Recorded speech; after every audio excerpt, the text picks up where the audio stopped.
में आग लगी है सर। फायर ब्रिगेड कॉल करो जल्दी से।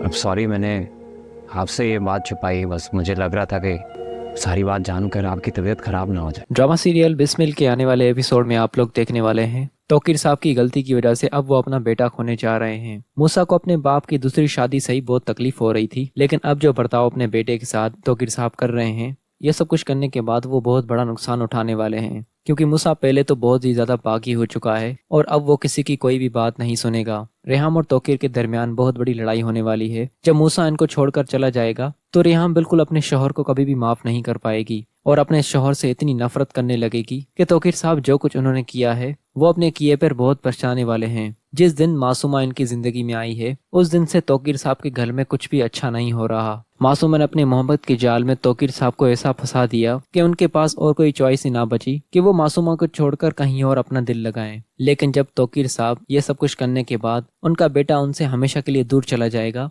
तब वो सारी जिंदगी अपनी पहली बीवी से माफिया मांगते रहेंगे। लेकिन रेहाम कभी भी उन्हें माफ नहीं करेगी, क्योंकि कभी भी इन दोनों ने नहीं सोचा था कि इस तरह वो अपना बेटा खोएंगे और फिर तौकीर साहब खुद को भी कभी माफ नहीं कर पाएंगे, क्योंकि दोनों मियाँ बीवी के अंदर मूसा की जान बसी हुई थी। जब आज मूसा इनसे बहुत दूर चला गया है तो अब इन्हें कहीं भी सुकून नहीं मिल रहा। रेहाम फिर भी तौकीर को माफ कर देती, लेकिन जो कुछ मूसा के साथ तौकीर साहब की वजह से हुआ है, इसके बाद तो जरा भी गुंजाइश नहीं बची रेहाम के पास तौकीर को माफ करने की। और फिर तौकीर अपने आप को बहुत कोसने लगेंगे कि उन्होंने खुद अपनी हरकतों की वजह से अपने बेटे को मार दिया। उधर मासूमा के चेहरे पर अभी भी कोई भी शर्मिंदगी नहीं। वो समझती है कि वो जो कुछ भी कर रही है बिल्कुल सही कर रही है। पैसे की लालच में वो इतनी पागल हो चुकी है कि अब उसके सामने किसी की भी जान चली जाए उस पर जरा भी फर्क नहीं पड़ने वाला। लेकिन हर बार जोहेब उसे आईना दिखाता रहता है कि एक दिन तुम अपने बिछाए हुए जाल में खुद ही फंस जाओगी और तब तुम्हारे पास निकलने का कोई भी रास्ता नहीं बचेगा। लेकिन मासूमा कहेगी ये तुम्हारी बहुत बड़ी भूल है। मासूमा जिस चीज पर हाथ रखती है वो चीज सोना बन जाती है और जो कुछ मैंने सोच रखा है मैं अपनी जिंदगी में वो सब कुछ हासिल करके ही रहूंगी। लेकिन दोस्तों बहुत अफसोस की बात है कि मासूमा का हशर बहुत बुरा होने वाला है।